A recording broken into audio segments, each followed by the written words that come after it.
दोस्तों क्या होगा अगर तुम्हें पता चले कि जिसे तुम खुद से ज्यादा प्यार करते हो वही इंसान तुम्हें पहचानने से मना कर दे और तुम्हें पूरी तरह से भूल जाए। आज की हमारी ये मूवी भी प्यार के इम्तिहान के ऊपर बेस्ड है और ये कोरियन फिल्म इंडस्ट्री की सबसे बेहतरीन लव स्टोरी मानी जाती है। उम्मीद है आप लोगों को भी ये मूवी पसंद आएगी। चलिए बिना टाइम वेस्ट किए वीडियो को शुरू करते हैं। तो दोस्तों मूवी की शुरुआत में एक लड़की को रेलवे स्टेशन पर बैठा हुआ दिखाया जाता है जिसके हाथ में 2 टिकट है और वो उन टिकट के साथ किसी का वेट कर रही है। दरअसल इस लड़की का नाम सुजैन है जो काफी देर से अपने उस बॉयफ्रेंड का इंतजार कर रही है जिसके साथ वो घर छोड़कर भागना चाहती है। लेकिन काफी देर इंतजार करने के बाद भी उसका बॉयफ्रेंड वहां नहीं आता और उसके ना आने पर उसे बहुत दुख होता है। इसके बाद वो एक स्टोर में जाती है जहां से वो अपने लिए एक कोल्ड ड्रिंक परचेज करती है और बाहर आ जाती है। लेकिन जब वो चल रही होती है तो उसे याद आता है कि उसने पैसे तो दे दिए थे लेकिन वो अपना सामान लेना भूल गई। इसलिए वो वापस से स्टोर में जाती है। लेकिन स्टोर के गेट से एक आदमी बाहर आता है जिसका नाम च्योलसू है। उसके हाथ में सैम वैसी ही ड्रिंक होती है जैसी सुजैन ने ऑर्डर की थी। इसके बाद वो काउंटर पर देखती है वहाँ कोई दिखाई नहीं देता तो वो च्योलसू के हाथ से ड्रिंक लेकर उसे पीने लगती है और वहाँ से चली जाती है। च्योलसू को समझ नहीं आता कि उसके साथ ये क्या हुआ था। इसके बाद सुजैन जब बस में टिकट खरीदने के लिए अपना पर्स चेक करती है तो उसे उसका वॉलेट दिखाई नहीं देता, जिसके बाद उसे याद आता है कि शायद वो अपना वॉलेट स्टोर में ही भूल गई है। इसलिए वो वापस स्टोर जाती है जहाँ काउंटर बॉय उसे उसका वॉलेट और कोल्ड ड्रिंक देते हुए कहता है कि मैम आप अपना सामान यही भूल गई थी। इसके बाद सुजैन को समझ आता है कि उसने जिस आदमी की ड्रिंक छीन कर पी थी असल में वो ड्रिंक उसी की थी। अब वो स्टोर से बाहर आ जाती है और इधर उधर उस आदमी को ढूंढने लगती है लेकिन उसे कोई दिखाई नहीं देता। फिर सुजैन अपने घर वापस चली जाती है लेकिन उसकी फैमिली का कोई भी मेंबर उससे ये नहीं पूछता कि वो घर छोड़कर क्यों गई थी और सब सुजैन के साथ नॉर्मली बिहेव करते हैं। इसके बाद सुजैन भी अपने डेली रूटीन में आ जाती है और नए सिरे से अपनी लाइफ को शुरू करती है। अगले दिन सुजैन अपने पिता के साथ गाड़ी में उनकी कंस्ट्रक्शन साइट पर जाती है। दरअसल उसके डैड एक कंस्ट्रक्शन कंपनी के सीईओ है और वो साइट को विजिट करने आए थे। जब उसके डैड साइट पर जाते हैं तो सुजैन बोलती है कि वो गाड़ी में ही रहेगी क्योंकि बाहर बहुत ज्यादा डस्ट है। इसके बाद उसके पिता जब ऊपर जाते हैं तो वहाँ एक लड़का उस पूरी कंस्ट्रक्शन साइट को सुपरवाइज कर रहा था और वर्कर्स के साथ आर्ग्यूमेंट करता है कि अगर आज ही कंक्रीट नहीं डाला गया तो काफी ज्यादा नुकसान हो सकता है क्योंकि सारा मटेरियल तैयार हो चुका है। साथ ही ब्लॉक भी इतने स्ट्रॉन्ग नहीं है कि ये हैवी लोड उठा सके जिससे लोगों की जान भी जा सकती है। इसलिए हमें आज ही कंक्रीट के काम को खत्म करना होगा। अब जो लड़का ये आर्ग्यू कर रहा होता है वो और कोई नहीं बल्कि च्योलसू होता है जो कि एक आर्किटेक्ट इंजीनियर है। अब यही सेम चीज वो सुजैन के पिता यानी कि मिस्टर किम को भी बताता है, जिसके बाद सुजैन के पिता बोलते हैं कि जैसा ये बोल रहा है वैसा ही करो। लेकिन मिस्टर किम को च्योलसू की टोन पसंद नहीं आती जिस वजह से वो उससे थोड़ा अपसेट हो जाते हैं। इसके बाद च्योलसू नीचे आ जाता है। वही कार में बैठी हुई सुजैन उसे देखकर पहचान लेती है कि ये वही आदमी है जिसकी उसने ड्रिंक छीनी थी। लेकिन वो कार से बाहर नहीं आती तभी उसके पिता भी वहाँ आ जाते हैं। फिर मिस्टर किम सुजैन को उसके ऑफिस छोड़ देते हैं लेकिन वहाँ रिनोवेशन का काम चल रहा होता है। असल में सुजैन एक फैशन डिजाइनर है लेकिन रिनोवेशन का काम इतना स्लो चल रहा होता है जिससे उसका दोस्त काफी परेशान होता है। फिर सुजैन उससे बोलती है कि इस काम में वो उसकी मदद कर सकती है। इसके बाद वो अपने पिता के पास कॉल करती है और उनसे कहती है कि उसके ऑफिस के रिनोवेशन को फिनिश करने में उसे उनकी मदद चाहिए। इसके बाद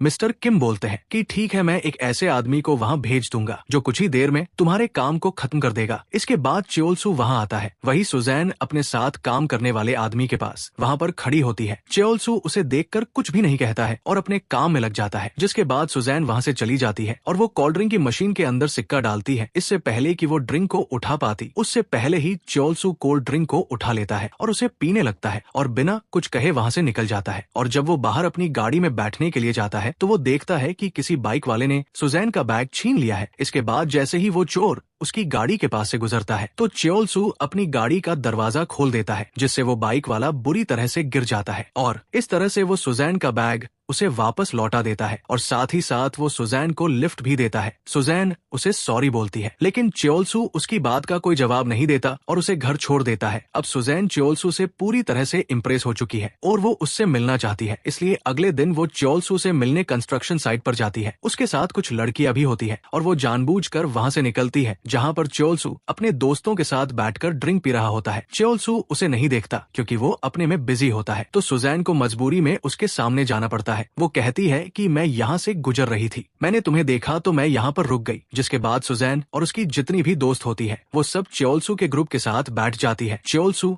और सुजैन बहुत देर तक एक साथ बैठे रहते हैं। फिर च्योल-सू सुजैन को एक ड्रिंक देता है और उससे बोलता है कि अगर तुमने इस ड्रिंक को पूरा पी लिया तो हम जिंदगी भर मरते दम तक एक साथ रहेंगे, लेकिन अगर तुम इस ड्रिंक को नहीं पी पाई तो हम जिंदगी भर अनजानों की तरह रहेंगे। इसके बाद सुजैन एक बार में ही उस ड्रिंक को खत्म कर देती है। ये देखकर च्योल-सू उसे किस करता है। अब वो दोनों एक दूसरे को पसंद करने लगे थे और प्यार करने लगे थे। उनके पास जितना भी फ्री वक्त होता है वो एक दूसरे के साथ स्पेंड करने लगते हैं। इसके बाद सुजैन च्योल-सू के लिए एक फैशनेबल सूट बनाती है जिसे पहनकर वो इंटरव्यू देने जाता है। अगले दिन सुजैन अपने घर के गार्डन में अपनी पिता के साथ कॉफी पीती है और अपने ख्यालों में मुस्कुराती है, जिसके बाद उसके पिता समझ जाते हैं कि सुजैन की जिंदगी में कोई लड़का है। जब उसके पिता उससे पूछते हैं तो पहले वो बताने से मना कर देती है, लेकिन बाद में वो बता देती है, जिसके बाद मिस्टर किम कहते हैं कि मैं उससे मिलना चाहता हूँ। जब ये बात सुजैन च्योल-सू को बताती है तो वो बोलता है कि मैं तुमसे प्यार करता हूँ, लेकिन हमारी शादी को कोई भी एक्सेप्ट नहीं करेगा। सुजैन उसे मनाने की कोशिश करती है, लेकिन च्योल-सू एक प्रैक्टिकल लड़का है, इसी वजह से वो उसकी बात नहीं मानना चाहता। एक दिन जब वो दोनों रेस्टोरेंट में बैठे होते हैं तभी सुजैन के पेरेंट्स वहाँ आ जाते हैं। उन्हें देखकर सुजैन सरप्राइज हो जाती है और उनसे बोलती है कि तुम लोग यहाँ क्यों आए हो, तो वो बताते हैं कि तुमने ही तो हमें बुलाया है। जिसके बाद च्योल-सू उन्हें बैठने के लिए कहता है। मिस्टर किम च्योल-सू को देखकर उसे पहचान लेते हैं। सब एक साथ बैठे होते हैं, लेकिन कोई भी एक दूसरे से बात नहीं करता। तभी सुजैन को अजीब सी फीलिंग होती है, इसलिए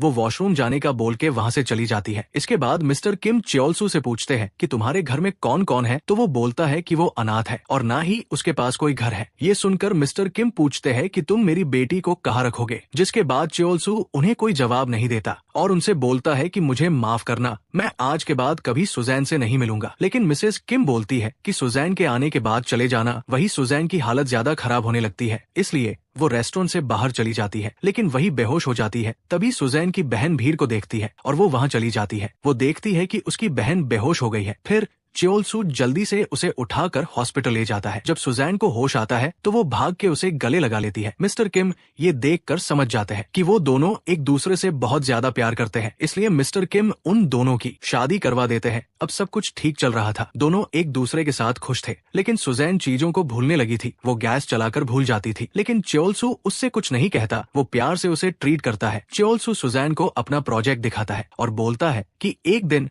हमारा घर भी इसी तरह का होगा, जिसमें हम दोनों आराम से अपनी लाइफ को जिएंगे। सुजैन की फैमिली भी अब च्योल-सू को पसंद करने लगी थी और वो धीरे धीरे अपने करियर में आगे बढ़ने लगा था। उसे नए नए प्रोजेक्ट्स मिलने लगे थे। एक दिन जब च्योल-सू अपना लंच बॉक्स खोलता है तो वो देखता है कि दोनों टिफिन में चावल है और सुजैन उसके लिए सब्जी रखना भूल गई थी। ये देखकर उसके कलीग उसका मजाक बनाने लगते हैं, लेकिन ये चीज च्योल-सू को अच्छी नहीं लगती और वो सुजैन के लिए परेशान होने लगता है। उसे लगता है कि सुजैन की हालत ठीक नहीं है, इसलिए वो उसे डॉक्टर के पास जाने के लिए कहता है। फिर सुजैन डॉक्टर के पास जाती है। वो डॉक्टर को बताती है कि उसे चीजें याद नहीं रहती। कई बार वो एक ही काम को बार बार करने लगती है। फिर डॉक्टर बोलता है कि मैं तुम्हारे कुछ टेस्ट करूंगा और अगले हफ्ते तुम्हें फिर से चेकअप के लिए आना होगा। इसके बाद जब वो घर वापस आती है तो वो भूल जाती है कि उसका घर कहाँ है। फिर वो डरते डरते चाबी को लगाकर गेट खोलती है तो सामने च्योल-सू नजर आता है, जिसे देखकर वो खुश हो जाती है। अब सुजैन डॉक्टर के पास 2 हफ्ते बाद जाती है, जबकि डॉक्टर ने उसे अगले हफ्ते ही बुलाया था। फिर डॉक्टर उसे बताता है कि मैंने तुम्हारे जो टेस्ट किए थे मैं उन्हें डीपली एग्जामिन कर रहा हूँ, लेकिन तुम्हें भी अपनी सेहत का ध्यान रखना होगा और वक्त पर दवाई लेनी होगी, साथ ही ज्यादा से ज्यादा आराम करना होगा। अब ये सब सुनने के बाद जब वो वापस अपने घर जाती ही तो वो घर का रास्ता भूल जाती है। फिर एक पुलिस वाला उसे लेकर जाता है। तभी वहाँ वो आदमी आ जाता है जिसके साथ सुजैन अपना घर छोड़कर भागना चाहती थी। उसे देखकर सुजैन को लगता है कि वो दोनों अभी भी बॉयफ्रेंड गर्लफ्रेंड है, इसलिए वो उसके साथ कॉफी पीने चली जाती है। लेकिन तभी उसे याद आता है कि उसकी शादी च्योल-सू के साथ हो चुकी है, इसलिए वो वहाँ से चली जाती है और घर आ जाती है। घर पर उसे च्योल-सू दिखता है। वो उसे देखकर खुश हो जाती है, लेकिन वो डॉक्टर की बताई हुई बातें उसे नहीं बताती और काम में लग जाती है। अगले सीन में दिखाया जाता है कि च्योल-सू सुजैन को किसी बूढ़े इंसान से मिलवाता है और उसे बताता है कि बचपन में इन्हीं ने उसे पाला था और आर्किटेक्ट का काम सिखाया था। फिर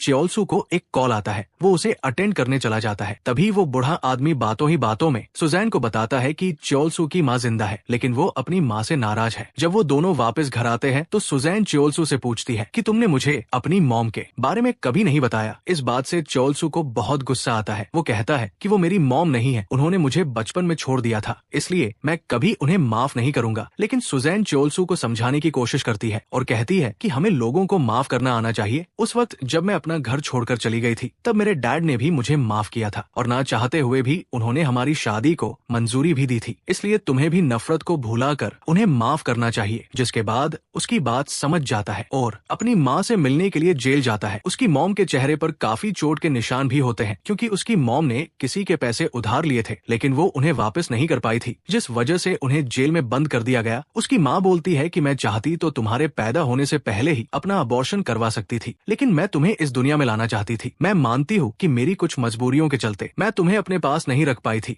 लेकिन आज मुझे लगता है कि तुम्हें पैदा करके मैंने सबसे बड़ी गलती की है। असल में उसकी माँ अब उससे नफरत करती है, क्योंकि वो च्योलसू के पास मदद मांगने आई थी, लेकिन उसने नफरत के चलते अपनी माँ की मदद करने से मना कर दिया था। अब च्योलसू को अपनी गलती का एहसास होता है, इसलिए वो अपनी माँ के सारे कर्जे को चुका देता है। ये देखकर सुजैन काफी ज्यादा खुश होती है। अगले दिन जब सुजैन अपनी और च्योलसू की एक फोटो पर ग्लू लगा रही होती है, तो उसे कोई और सा काम याद आ जाता है, इसलिए वो वहाँ से उठकर चली जाती है। जब वो वापस आती है तो वो देखती है कि फोटो पर ग्लू लगा हुआ है, तो वो बोलती है कि तुमने फोटो पर ग्लू लगा दिया। तो च्योलसू बोलता है कि मैं तब से यही बैठा हूँ, ये ग्लू तुमने ही तो लगाया था। ये बात च्योलसू को अजीब लगती है, इसलिए वो सुजैन से पूछता है कि तुम डॉक्टर के पास गई थी, उन्होंने क्या बोला था? तो सुजैन बोलती है कि उन्होंने मुझे अगले हफ्ते आने के लिए बोला है। अगले हफ्ते जब सुजैन डॉक्टर के पास जाती है तो डॉक्टर उसे बताता है कि तुम्हें अल्जाइमर की बीमारी है। अगर तुम कहीं काम करती हो तो उस काम को छोड़ दो और घर पर रहकर आराम करो और अपनी फैमिली के साथ टाइम स्पेंड करो, क्योंकि तुम कभी भी अपनी मेमोरी को खो सकती हो। इसलिए अपने आसपास अपने जानने वाले लोगों को रखो, ताकि उन्हें देखकर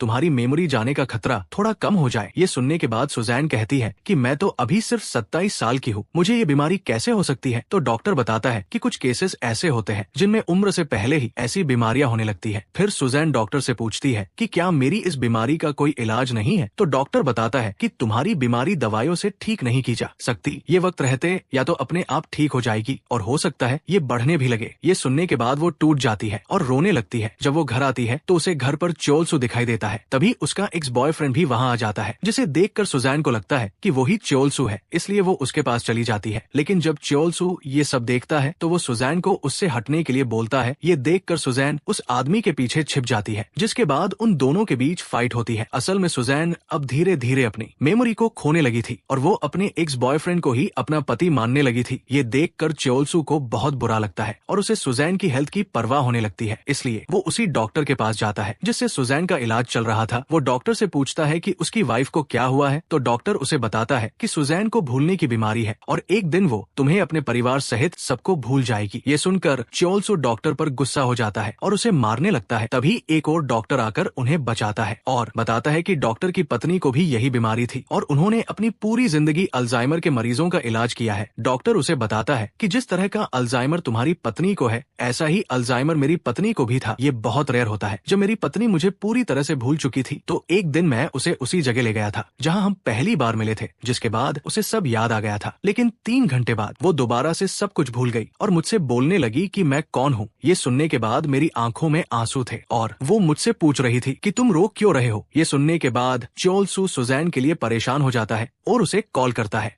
लेकिन एक आदमी उस कॉल को रिसीव करता है। फिर वो आदमी बताता है कि उसे ये मोबाइल सड़क पर पड़ा हुआ मिला। ये सुनने के बाद च्योलसू परेशान हो जाता है और जल्दी से घर आता है और वहाँ पर सुजैन बेसबॉल खेलती हुई दिखाई देती है, जिसे देखकर उसे राहत मिलती है। जिसके बाद वो च्योलसू से कहती है मशीन से आज 10 की जगह 9 ही बॉल निकली है, यानी कि वो फिर भूल चुकी है और वो जानती है कि च्योलसू को उसकी बीमारी के बारे में सब कुछ पता है। जिसके बाद वो कहती है कि मैं बहुत जल्दी सब कुछ भूल जाऊंगी, इसलिए तुम मेरी वजह से अपनी लाइफ खराब मत करो। लेकिन च्योलसू कहता है कि भले ही तुम सब कुछ भूल जाओ, लेकिन मैं सब कुछ याद रखूंगा। जिसके बाद सुजैन की आंखों में आंसू आ जाते हैं। फिर वो कहती है जब मैं सब कुछ भूल जाऊंगी तो हमारा प्यार भी खत्म हो जाएगा। जिसके बाद च्योलसू भी बहुत रोता है, क्योंकि वो जानता है कि सुजैन कहीं ना कहीं सच कह रही है। जिसके बाद वो सुजैन से कहता है कि मैं तुम्हें कुछ भी नहीं भूलने दूंगा, हम हर रोज एक नए दिन की शुरुआत करेंगे, हम हर रोज डेट पर जाएंगे। अब च्योलसू सुजैन का ख्याल और भी अच्छे से रखता है। वो जगह जगह नोट्स लगा देता है ताकि सुजैन को सब कुछ याद रहे। च्योलसू जब ऑफिस जाता है तो सुजैन सुजैन उससे बोलती है कि शाम को घर जल्दी आ जाना क्योंकि तुम्हारी माँ का बर्थडे है और मैंने अपने पेरेंट्स को भी बुला लिया है। जिसके बाद वो वहाँ से चला जाता है, लेकिन कुछ देर बाद ही वो वापस आ जाता है। सुजैन के पेरेंट्स घर आते हैं तो वो देखते हैं कि सुजैन की हालत ठीक नहीं है। सुजैन बेहोश हो जाती है, जिसके बाद उसे हॉस्पिटल ले जाते हैं। जिसके बाद च्योल-सू उन्हें सुजैन की बीमारी के बारे में बता देता है। फिर वो बोलते हैं कि सुजैन अब हमारे साथ रहेगी क्योंकि तुम उसे संभाल नहीं पाओगे। लेकिन च्योल-सू कहता है कि वो मेरी बीवी है, मैं उसका ख्याल रख सकता हूँ। तभी सुजैन वहाँ आ जाती है। वो सब लोगों को एक साथ देखकर पूछती है कि यहाँ क्या हो रहा है। ऐसा बोलते बोलते वो वही सुसु कर देती है क्योंकि अब उसे अपनी बॉडी पर कंट्रोल नहीं था। च्योल-सू दौड़कर उसके पास जाता है और कमरे में ले जाता है। फिर जल्दी से अपनी शर्ट से उसे साफ करता है। इसके बाद च्योल-सू सुजैन को घर ले आता है। फिर वो सुजैन को अपने उस घर का मॉडल दिखाता है जिसका सपना उन दोनों ने देखा था। सुजैन उस मॉडल को देखकर खुश होती है और च्योल-सू को आई लव यू बोलती है, लेकिन वो च्योल-सू को उसके नाम की बजाय अपने एक्स बॉयफ्रेंड के नाम से बुलाती है क्योंकि अब उसकी रिसेंट मेमोरी धीरे धीरे खोने लगी थी। ये देखकर च्योल-सू को बहुत दुख होता है। अगले दिन जब च्योल-सू काम से बाहर गया होता है तो सुजैन को एहसास होता है कि उसकी वजह से च्योल-सू की लाइफ स्पॉइल हो रही है। इसलिए वो एक लेटर लिखती है जिसमें वो च्योल-सू से कहती है कि मैं तुम्हें रोते हुए नहीं देख सकती। मैं जानती हूँ कि एक दिन मैं तुम्हें पूरी तरह से भूल जाऊंगी, लेकिन मेरे दिल में तुम्हारे लिए हमेशा प्यार रहेगा। मैं हमेशा तुम्हें ऐसे ही प्यार करती रहूंगी। मैं तुम्हें कभी भी भूलना नहीं चाहती, लेकिन मैं इतनी मजबूर हूँ कि मेरे माइंड पर मेरा कंट्रोल नहीं है। अब चाहे मेरी यादाश्त रहे या ना रहे, लेकिन तुम मेरे दिल में हमेशा रहोगे। मैं तुमसे बहुत प्यार करती हूँ, मुझे माफ कर देना। ऐसा लिखकर वो उस लेटर को वही छोड़कर चली जाती है। जब च्योल-सू को वो लेटर मिलता है तो वो उसे पढ़कर काफी दुखी होता है। उसे नहीं पता कि वो सुजैन को कहाँ ढूंढे। सुजैन जाने से पहले ही डाइवोर्स पेपर पर साइन करके अपने पिता को दे चुकी थी। फिर उसके पिता वो पेपर च्योल-सू के पास लेकर जाते हैं, लेकिन वो उन्हें फाड़ देता है और बोलता है कि सुजैन सिर्फ उसकी है और कोई पेपर उसे सुजैन से अलग नहीं कर सकता। अब धीरे धीरे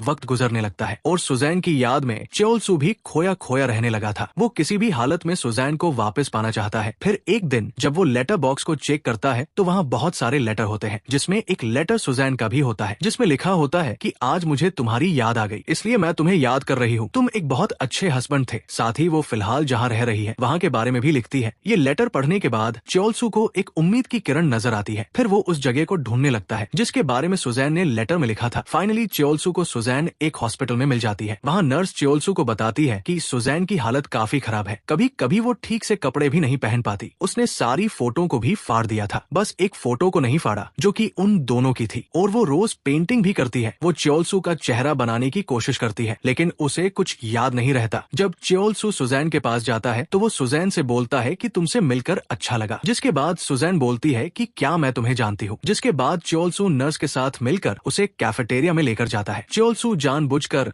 वही परफ्यूम लगा कर आता है जिसे अक्सर सुजैन के डैड और अंकल लगाते हैं। परफ्यूम को स्मेल करने के बाद वो बोलती है कि ये खुशबू जानी पहचानी है, इसे मेरे डैड और अंकल लगाते थे, लेकिन और कोई भी है जो सेम परफ्यूम लगाता था, लेकिन वो कौन है मुझे याद नहीं आता। ये सुनने के बाद च्योल-सू की आंखों में आंसू आ जाते हैं, इसलिए वो अपना चश्मा लगा लेता है। फिर च्योल-सू जाने से पहले नर्स से बोलता है कि तुम सुजैन को इस एड्रेस पर लेकर आना, लेकिन इसके बारे में तुम सुजैन को कुछ मत बताना। फिर अगले सीन में सुजैन नर्स के साथ उसी स्टोर के सामने खड़ी होती है जहाँ वो पहली बार च्योल-सू से मिली थी। फिर सुजैन अंदर जाती है। च्योल-सू के हाथ में वही ड्रिंक होती है जो सुजैन ने पहली बार उसके हाथ से छीन कर पी थी। जब सुजैन अंदर जाती है तो उसकी फैमिली भी वहाँ होती है। उन्हें देखकर सुजैन च्योल-सू के पास जाती है और उससे पूछती है कि क्या ये स्वर्ग है। असल में सुजैन को सब कुछ याद आ गया था, जैसे डॉक्टर की पत्नी को आया था। अगले सीन में दिखाया जाता है कि सुजैन और च्योल-सू एक लॉन्ग ड्राइव पर जाते हैं और वहाँ च्योल-सू पहली बार सुजैन को आई लव यू बोलता है। च्योल-सू सुजैन से प्यार तो बहुत करता था, लेकिन उसने आज तक उसका इजहार नहीं किया और आज पहली बार वो सुजैन को अपने प्यार का इजहार करता है। ये सुनने के बाद सुजैन उसे गले लगा लेती है। अब ये नहीं पता कि सुजैन की यादाश्त कब तक रहेगी, क्योंकि डॉक्टर की पत्नी की मेमोरी 3 घंटे बाद ही चली गई थी। लेकिन च्योल-सू को इस बात की खुशी होती है कि सुजैन उसके पास है और वो अब उसे कहीं जाने नहीं देगा। इसी के साथ ही इस मूवी का एंड हो जाता है। उम्मीद है दोस्तों आपको ये मूवी पसंद आई होगी। ऐसी और भी लव स्टोरी के लिए बने रहे हमारे साथ। मिलते हैं अगली वीडियो में, तब तक के लिए खुश रहें, सुरक्षित रहें। भारत माता की जय।